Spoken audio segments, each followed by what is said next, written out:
Strega Nona's Magic Lessons by Tomie dePaola.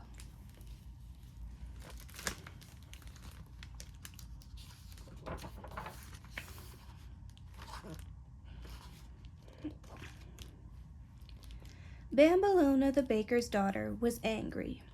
Every day, summer, fall, winter, and spring, she had to get up before the sun to bake the bread. Then, piling the loaves on her head, she went to deliver them. But her work wasn't finished. Rushing back to the bakery, she had to mix the flour and salt and water and yeast and set the dough to rise for tomorrow's bread. "Don't forget," her father the baker would say, "to make the cookies and bake the cakes. And remember, Bambolona, to clean up everything spick and span. I'm going now to see my friends." And off he would go to sit all day in the square of the little town in Calabria. One day Bambolona said, "Papa, there is too much work to do. I need some help." "Get up earlier," her father said. "But I get up now before the sun," said Bambolona, "and I'm the last one in town to get to bed." "That's the way things are," her father said as he went out the door on his way to the square. "And don't forget," he called back, "you have a wedding cake to bake." That did it. Bambolona dusted the flour from her hands and took off her apron. "I'm going to change the way things are," she said. "I'll go see Strega Nona. She's so wise. She'll help me." "I think I know how to help you," Strega Nona said after hearing Bambolona's sad tale. "So many people come to me with their troubles. I could certainly use some help. Why not stay with me, and I will teach you my magic?" "Oh, Strega Nona," said Bambolona, "thank you." "We'll start today," said Strega Nona. Now, Big Anthony, who worked around the house and in the garden for Strega Nona, was listening. He was always listening to what other people were talking about instead of working. "Strega Nona," he shouted, running into the house. "Me too. Teach me your magic too." "Oh, Anthony," Strega Nona said with a smile, "I can't do that. Why don't you go and milk the goat?" Now Big Anthony was the one who was angry. "I'll show Strega Nona," he muttered. "I'll just go and work for the baker now that Bambolona has left." Down the hill Big Anthony ran. The baker hired him on the spot. "The first thing you do is mix the dough," the baker told Big Anthony. "Put in this much flour, this much salt, this much water, and this much yeast." He looked hard at Big Anthony's smiling face. "Do you understand? The yeast makes the dough rise. Now mix it right away, and by the time I get back at 6 o'clock, the dough will be ready to make into loaves." "Si, signore." "Yes, sir," Big Anthony said. The baker walked out the door and toward the square. "I'll just look at everything first," said Big Anthony, poking around. "Cookies." He ate one, then another. "Cakes."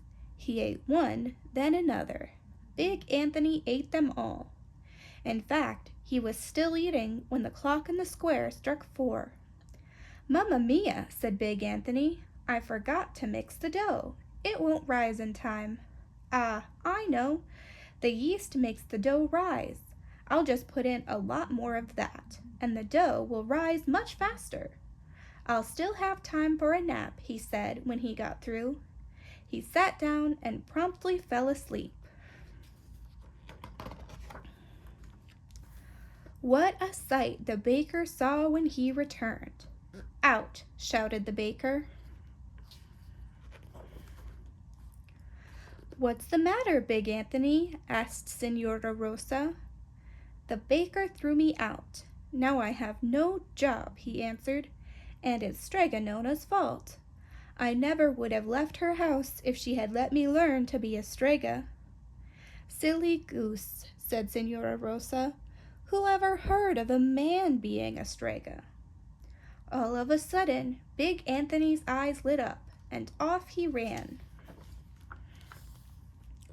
To cure a headache, you must first fill the bowl with water, Strega Nona was telling Bambolona. Next, you add a few drops of olive oil. Then you say these magic words. Knock, knock, knock. Strega Nona went to the door. Oh, Strega Nona, said a tall girl standing there. All my life I've wanted to learn your magic. Will you teach me, please? Santo cielo, dear me, said Strega Nona. What is your name, my girl? Antonia, said the girl. Why do you want to learn my magic, Antonia? Strega Nona asked. Oh, so that I can help people, said Antonia. Ever since I was a little girl, I've wanted to become a Strega. Ah, in that case, said Strega Nona, come right in. This is Bambolona. She is learning my magic too. Bambolona stared at Antonia and then at Strega Nona. How nice. 2 girls to teach, Strega Nona said. She smiled at Bambolona and then she began. To learn magic and practice it well, she said, you must learn to see and not to see. You must learn to remember and to forget, to be still and to be busy. But mostly you must be faithful to your work. Do you understand, my dears? See, yes, Strega Nona, said Bambolona. No, no, said Antonia. When are we going to learn how to do the magic things? In time, said Strega Nona. Now let's practice some of the magic words. Repeat in the right order after me. Soon Bambolona said all of them by heart. Antonia kept mixing them up. Bambolona learned the cure for headaches. Antonia didn't. Bambolona learned to make love potions. Antonia didn't. Bambolona learned how to get rid of warts. Antonia didn't. Bambolona, said Strega Nona, I think you are ready now to learn more powerful magic. This is a special book. It is very ancient and contains many magic secrets. Tomorrow we will begin with it. Oh, grazie, Strega Nona, said Bambolona. Me too, Strega Nona? Asked Antonia.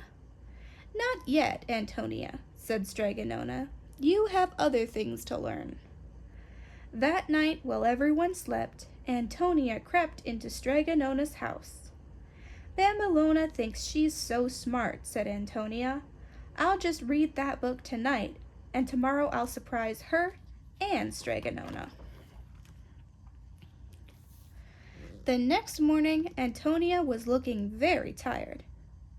Antonia, said Strega Nona, watch and listen. Come, Bambolona, we will start. Wait, wait, shouted Antonia. I have a surprise. I know some real magic. Watch me turn that iron kettle into a golden one. Are you sure, Antonia? Said Strega Nona, frowning.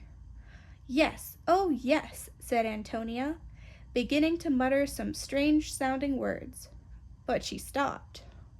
Wait, I remember now. She began again. Be careful, Antonia, warned Bambolona. Magic can't be fooled with. I've got it now, Antonia said. She muttered more words. Suddenly there was a bright flash, some smelly smoke, and the iron kettle was still there. But Strega Nona wasn't. Instead, where Strega Nona had been standing was a nice, fat toad. Now see what you've done, cried Bambolona. Oh no, shouted Antonia. Oh help, help somebody. Save Strega Nona. What have I done? Strega Nona warned you to be careful with magic. Now she is gone forever, Bambolona said. Strega Nona, wept Antonia, picking up the toad. Forgive me, forgive me. Please, Bambolona, you're so clever, you're so smart. Please change her back again. I promise I'll never play with magic again. I can't change that toad into Strega Nona, said Bambolona, but I can change Antonia into Big Anthony. Bambolona pulled off Antonia's kerchief, and sure enough, there was Big Anthony. "Oh, I'll never learn," howled Big Anthony. "I'll never learn. Oh, Strega Nona, Strega Nona, what have I done to you?" "Perhaps," said Bambolona, "if you really promise to never ever play with magic again, that will bring Strega Nona back." "Do you really think that would work?" said Big Anthony, sobbing. "It's worth a try," said Bambolona. Big Anthony put down the toad. He closed his eyes tight and put his hand over his heart. "I promise, I really promise, that as long as I live I will never play with magic again. Just please bring Strega Nona back." There was another bright flash, some smelly smoke, and presto, Strega Nona was back. "Where am I?" said Strega Nona. "Oh, I'm in my little house. Whatever happened to me? Hello, Bambolona. And why, Big Anthony, what are you doing here? Where's sweet Antonia?" "Tell her, Big Anthony," said Bambolona. "Oh, Strega Nona," said Big Anthony, falling on his knees. He told Strega Nona what he had done. He was so busy crying and talking, he didn't see the nice fat toad hopping past him out the door. "And so, Strega Nona, please," he said, "if you take me back, I promise to be good. I'll do all my chores and never play with magic again." "All right, Anthony," said Strega Nona, smiling. "But before you go back to work, change your clothes. You're wearing Senora Rosa's nicest dress."